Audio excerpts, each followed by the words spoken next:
আমরা এখন আছি কক্সবাজার টু হিমছড়ি মেরিন ড্রাইভে। কক্সবাজার এরকম একটা জায়গা যেখানে বারবার যাইতে ইচ্ছে করে।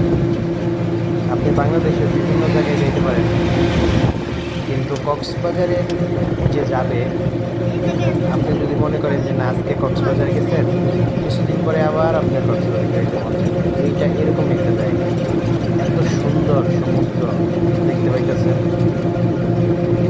এটা হচ্ছে কক্সবাজার শহর থেকে মেরিন ড্রাইভ হয়ে হিমছড়ি হয়ে ইনানি বিচে যাওয়ার রাস্তা। আপনারা অটো, সিএনজি অথবা প্রাইভেট কার যে কোনো গাড়ি নিয়ে যেতে পারবেন।